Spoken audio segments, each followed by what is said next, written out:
Hello and welcome to Profiles in Risk. This is your sleep-deprived host, Tony Cañas, and today I have with me Sivan Iram, founder and CEO at Flow, and that's flowspecialty.com. Sivan, how's it going today? It's going great, Tony. Thanks for having me. Fantastic, my absolute pleasure. So for the listeners, Ivan knows this, for the listeners, we are recording on June 10th, Monday, June 10th. And I was at InsurTech Insights last week in New York. And then I flew to Chicago on Thursday for a wedding. So it's been a wedding weekend and partying. And then I missed my flight home this morning. So I'm sleep deprived and recording in a random hotel near Chicago Midway Airport. So I apologize for any noise. And my background must be weird because my hands kind of kept this up. There we go. My hands keep disappearing. So yeah, technical difficulties today. It is what it is. So uh, Sivan, so according to LinkedIn, you are based in the Bay, so Mhm. Silicon Valley, Mountain View. Yeah, home office is Mountain View for us. We got folks all over the country, from Detroit, Michigan to New York, South Carolina to Austin. Okay, Uh, our R&D and product team are over in Israel, but we're pretty. We are home to California. fantastic. And you are home in California right now. Right. Yeah. Okay, so mid-June in California, probably a bit chilly, like sweater weather. It's nice here. It's been a phenomenal weekend. We're recording on Monday, as you said. We just had the most beautiful weekend out, hiking and going to the beach. So it's pretty nice now. Fantastic, awesome.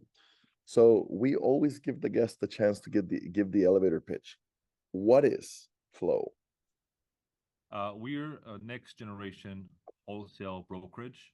We specialize in financial lines, so uh, cyber, professional liability, management liability.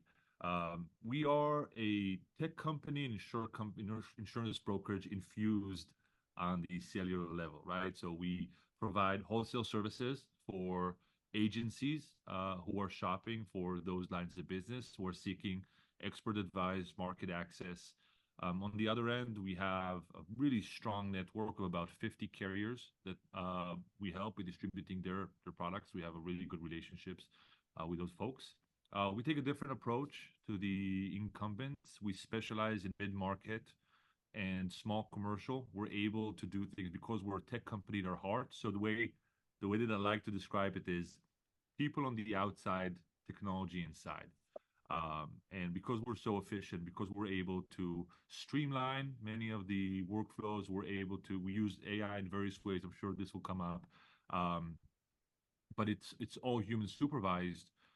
We're able to make smaller accounts, smaller commission accounts, to give better service because unlike the incumbents who don't really give the time of day for mid-market and small commercial, because of our efficiencies, we're able to bring faster responses, more transparency, better service, and actually higher level of analysis and expert advice to those mid-market and small commercial accounts.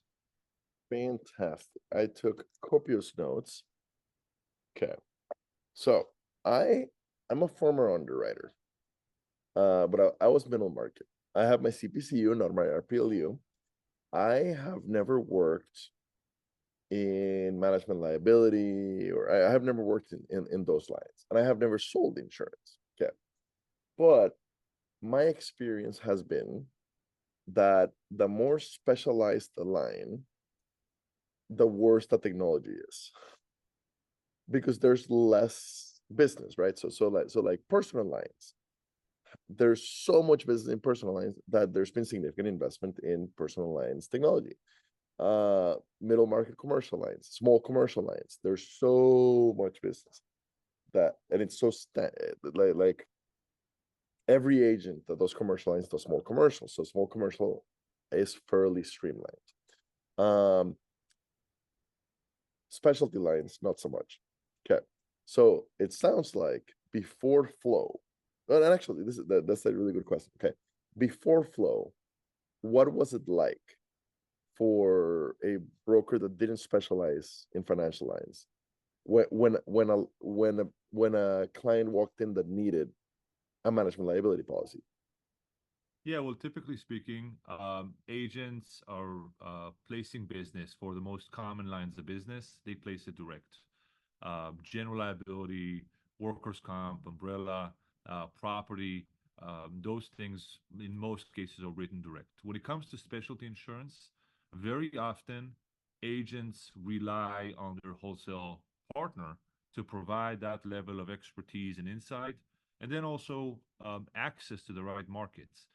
Um, the this process works really well for large enterprise accounts. The incumbent wholesalers do a really good job with those large policies. They have all hands on deck. They have experts on board. Um, the the challenge begins in mid market towards small commercial, where because intermediaries they make their money, their pay through commission in most cases. If you're trying to write a $10,000 policy and it's 20% commission split evenly between agents and wholesalers, it's $1,000 each for them. So as soon as the wholesaler needs to spend even 3, 4, 5 hours touching the account, it's no longer profitable. Especially, and this is a compounding effect, when you're not binding 4 out of 5 submissions that you see. Typically 20%, 25%, or let's call it 3 out of 4. 25% is probably the quote to bind ratio that is benchmarked. So it really is not a profitable business. Now, if you have a $10,000 cyber policy that is attached to a $250,000 property policy, then the incumbents would spend time. But with the smaller placements, the 10,000, 20,000, all the way up to 25,000, it's just not profitable for them to spend time. So what does that mean? It means that agents send a submission and don't hear back. They call it the black void, the black hole. Is you send something out, nothing, it goes in, nothing comes out. They're really suffering lack of service and attention in that segment. So for Flow, because we're so efficient in the way that we process business, and I'll talk about that in a moment, we're able to lower the profitability threshold for us. We can make those accounts profitable. We can make it worthwhile for ourselves, and we were able to provide a deeper level of insights and customer-facing materials because of the ability to do that more efficiently and the ability to do it in a smarter way. There's two major trends that I see today that make this play, make this approach really valuable for clients. The first one is the fact that more and more carriers are developing instant quote capabilities, so algorithmic underwriting capability in specialty lines. This has been in personalized forever. It got into these comparative raters into workers' comp and GL a while ago. It's now getting into specialty lines, not only cyber, but also we place miscellaneous E&O we do with some of our carrier partners in an instant quote manner. Some of the D&O that we place is with those types of dynamics, and that allows us to provide a much faster turnaround and not wait for an underwriting decision. We definitely still work with most of our carriers, still have submission boxes, they still work with underwriters, so we meet them where they are. But the ability to go more and more into these algorithmic quoting experience provides value. The second thing is AI. I know it's a buzzword, but I do believe it's a watershed moment because it really makes many of the tasks, many of the workflows that we do internally as a wholesale, we're able to automate. The best way to think of AI, the way that we use it, is like an intern. It understands English really well. It's starting to understand insurance, and you always have to guide it. You have to be really specific, and you also have to provide feedback with its work. We always have a human in the loop. It's always human supervised, but it allows us to provide quote analysis better and faster than the traditional way. We can compare coverages between multiple quotes. We're able to acknowledge submissions almost instantly with really insightful facts with what markets we're going to go to, what documents are missing. So all over the process, we're able to use technology in a really smart way. The heart and soul of the organization is still insurance. It's still insurance brokers. You're right. Specialty knowledge especially lies with experienced people, with technical people, and we're very proud to have those folks in-house. This is fantastic. So the website, I love the website. Great. I love that purple color. There's strong bias here. I'm from Costa Rica, and purple is the color of Saprissa, my local soccer team. Okay. Yeah, No. and it's like the same shade of purple. Okay, so the website, I love that it has a section for agents and a section for carriers, right? So the section for agents, specialty insurance starts with flow, access to the top markets, that makes sense, perfect. White glove service makes sense, save time, drive revenue, ease of doing business. Okay, we get to the bottom, built for your happiness. That, I have to say, is something no other insurtech I've interviewed claims, right? Yeah, they claim efficiency. Some claim human touch. Most of them claim efficiency. They claim better technology, but I love this idea of the hey agents. We are designing this thing to make you happier with your job. In a side of your job that historically has been tricky. And I also really love this whole idea of people on the, I think you said on the outside, but that I didn't love it outside. People I would say on the perimeter, on the part that is customer facing, but technology on the inside making those people extremely efficient. Really Really, glad, and I appreciate you calling this out, Tony, because um, you're asking yourself, what is a worthwhile vision? Obviously, we all want to be more efficient. We want to drive growth for our companies. But when you look at, some of the subculture, I think in insurance, the fact that uh, people are working really, really hard. They have to be online after hours. You have to work weekends. Um, Oftentimes, you take your computer with you to your winter break because 1/1 is a big date. Um, Burnout is a real challenge with the industry, and when you're thinking about a worthwhile vision, um, you know, I think feeling fulfilled and not burned out, feeling like you're growing as an individual, feeling happy about your work really is a worthwhile vision.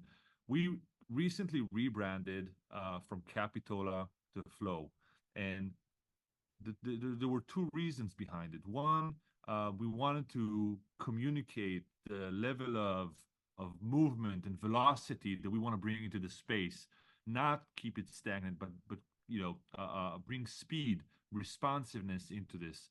The word flow talks about motion and kind of dynamism that we want to bring in.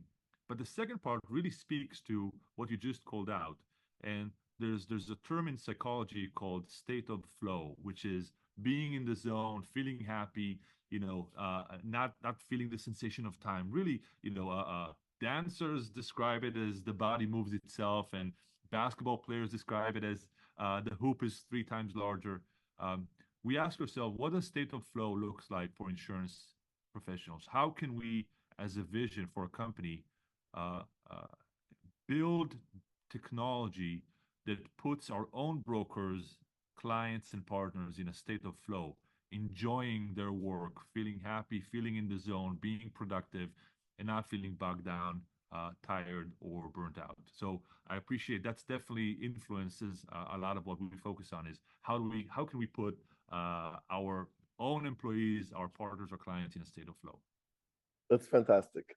For the listeners, uh, you must have heard the term flow before. If you haven't, go read Flow by Shish.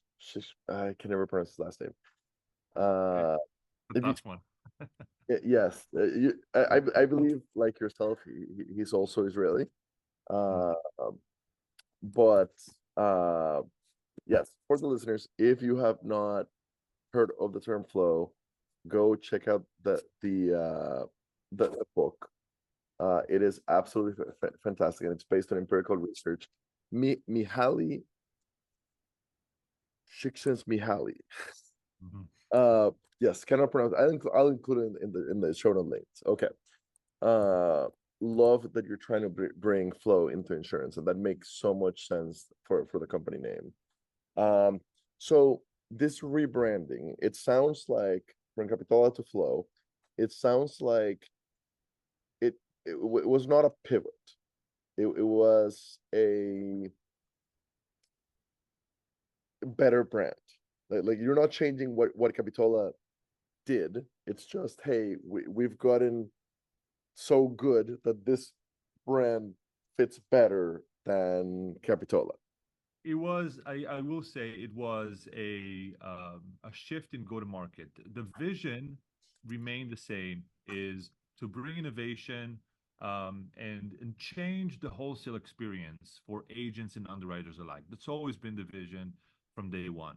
Um, the first, the way we got started was that we've developed a platform so that agents can play specialty business themselves. What we found out was two really important things. Number one, agents hate portals. The the Hold on, term portal I'm gonna pause fatigue. you there super quick because this is I agree. I agree. Okay, I'm a former sales manager, or what the agencies call marketing rep. Okay, and I both companies that I was sales manager for, we at the time when I was doing it, were really pushing their portal, right? Yeah, And I get it. The portal is efficient for small commercial business or personal lines, especially small commercial business. The portal is efficient from the agency perspective, right? Don't absolutely. send me in a court form for a small account.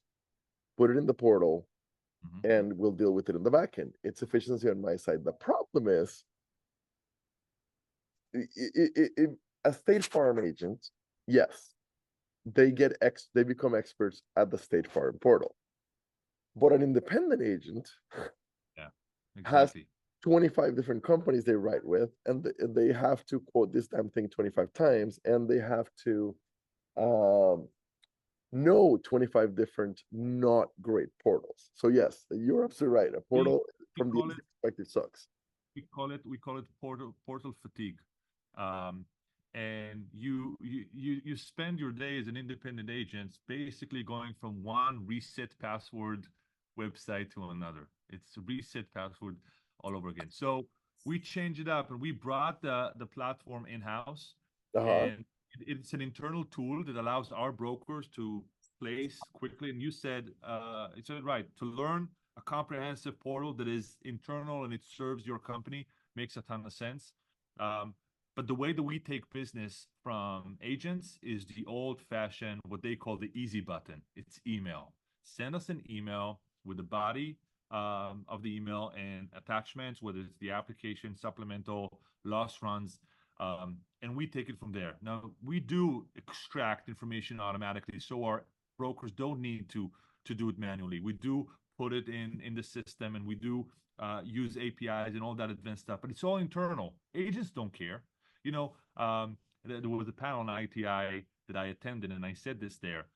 There's a saying that I heard once and I loved. It goes, "Don't walk into a room and say I'm funny. Walk into a room and tell a joke." Yep. We're not going into agents and say we're this technological company and we do this and that. We got AI under the hood. Nobody cares.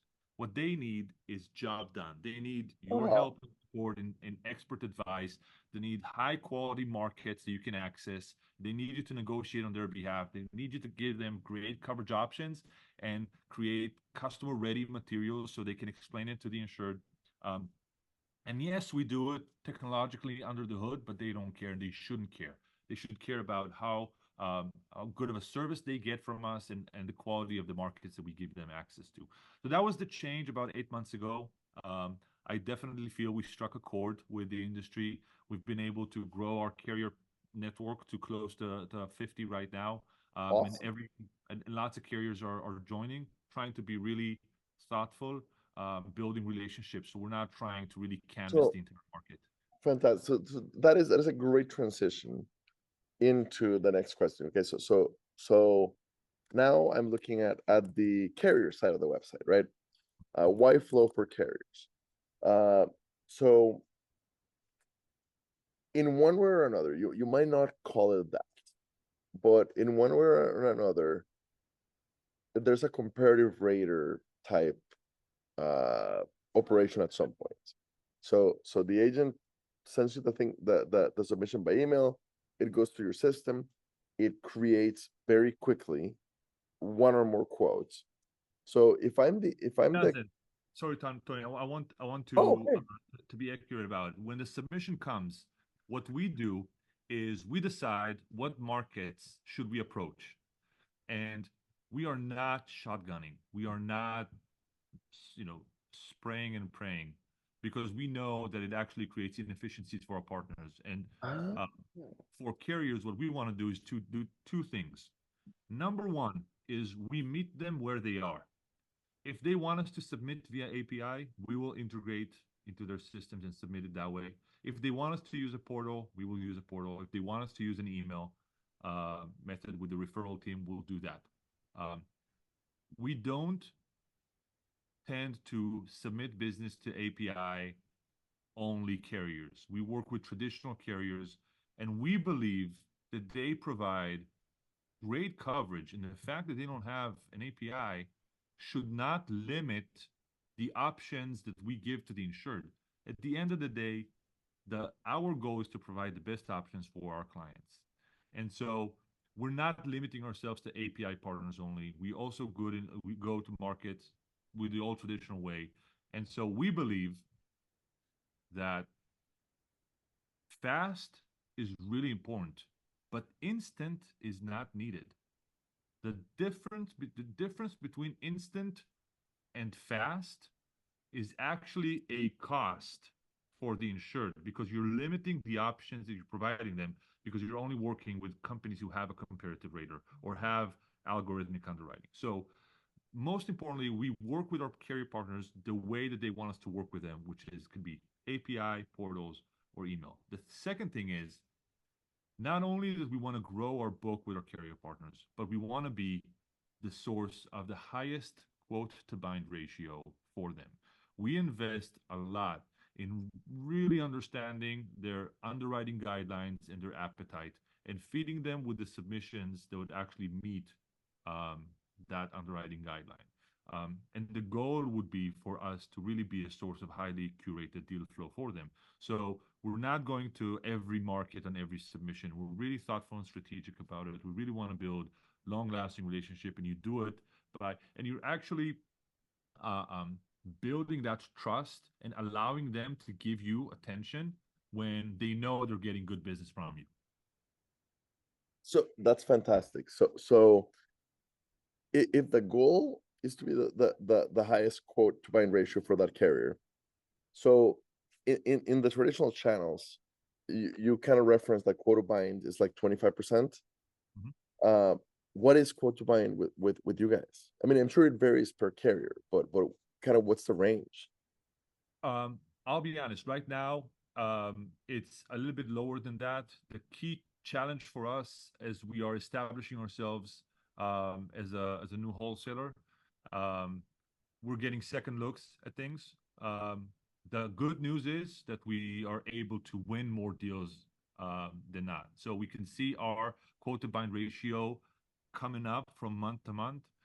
It's a typical challenge for kind of a new established companies. You build trust with your own clients. The great news is that we don't even require people to establish a producer agreement with us before they work with us. We tell them, send us an email, a submission email to what we show on the website. It's submissions@flowspecialty.com. And you will instantly see the flow difference. You'll instantly see the acknowledgement, the thoughtful acknowledgement that we send out with what markets we have Sometimes we can actually put price indication on it. If there's any missing documents, we write it, and we do it very fast. And then again, if they do, we can present quotes as they come in, and if they like it, we agree on a producer agreement, and we take it from there. Our sweet spot, by the way, on the agency side, we know that the large agencies have their own specialists. I'm talking about Aon, Marsh Willis, great companies to work for, but they don't heavily rely on the wholesale channel. We work with more of the mid-market, the regional agencies, all the Mm-hmm. way down to smaller shops, independent agents who need specialty advice, specialty market access.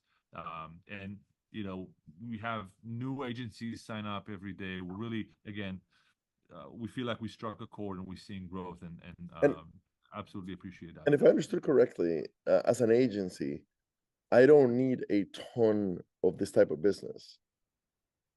It literally send it in, and we'll make it work. Literally send it in. There's no minimums.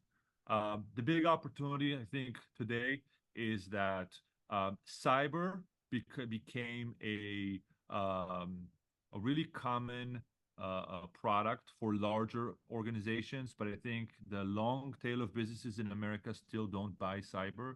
I think there's an opportunity for agents to work with us to Absolutely. educate their clients. I believe that cyber will be the new BOP. I believe that every business in America is going to buy cyber, and we want to work with agents to educate customers and be able to provide better services to our insureds by making sure that they're covered for what matters most. Again, we also do management liability, also do professional liability, um, and it's just a great space right now. Okay, fantastic. So for the carriers, what kind of carriers should be giving you a call? If like any carrier that does those type of lines, or do they need to be in a specific So place? those lines of business, Yep. definitely those lines of business, cyber management and professional. Um, uh, we work with both carriers and MGAs, MGUs, as long as they have underwriting capability. Okay. I think having an API could help if somebody's looking for additional distribution channel. If they offer something unique from a coverage standpoint, I think that is probably the biggest reason for us. Most attractive is to be able to offer um, our clients with unique coverage. We have a new head of insurance, David Dirigiadis, uh, phenomenal, very technical person. Working with him to really identify opportunities and how can we put them in front of our clients. Fantastic. Super exciting stuff. Awesome to see you guys maturing without a strong pivot, which sometimes are necessary in the startup world, but awesome to see you guys really finding your stride and really finding your place in the market. Looking forward to see you continue to grow this thing. The specialty side historically has been hard, Mhm. and has been underinvested from the technology side, from the technology aspect. Um, I'm at the point of after basically like 7 days in a row of staying up too late when my voice is giving in on me. I Uh, hear it. Sivan, a real pleasure having you back on the show today. Thank you so much for coming. Uh, when this goes live, I will tag both you and the company on LinkedIn. And for the listeners, so we're recording post InsurTech Insights. Mhm. Um, but I'm guessing your team will be at ITC. We will be at ITC. There's a few events prior to that. We're going to Oh, go where at the else end are you of this going? month. The end of this month, there's an event in San Antonio, Insurance Agents of Texas. Oh, We're going okay, to be there. perfect. We have a local team, actually a brokerage team over there. So we're going to be there. We're going to have a booth. So if people are going to come by, it'd be great to say hi. And then the next one would be ITC. We're actually going to be in both ITC this year. They're doing ITC Agents, which is catered to agencies and agents. We're going to be there with a booth as well. And then naturally, the event right after that is going to be ITC. There again, plus most likely WSIA. So we're excited to be out there in the field. Fantastic. Fantastic. Thank you so much for your time. Have a great rest of the day. Thank you, Tony. Feel well and safe travels back. Thank you.